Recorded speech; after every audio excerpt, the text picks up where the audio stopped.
আসসালামু আলাইকুম। আমার মামা হচ্ছে আমাদের ইতালির নতুন বাসায় এসেছে কালকে। তো এখন আমরা হচ্ছে রেডি হচ্ছি। মামা হচ্ছে নেপোলি সেন্টারে যাবে।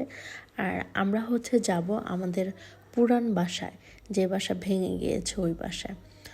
তো এখন ওই বাসায় যাওয়ার জন্য হচ্ছে রেডি হচ্ছে, আর আমি খুব ভালোভাবে হচ্ছে একদম প্যাকেট হচ্ছি, সোজা কথা।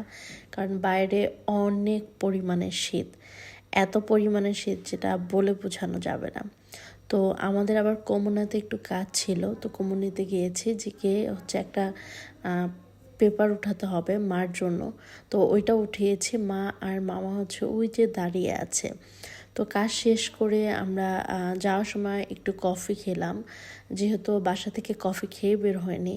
আর আমার না বিভিন্ন দোকানের কফি হচ্ছে টেস্ট করতে ভালো লাগে, তো এটা আমার কখনো খাওয়া হয়নি। তো মামারকে বললাম যে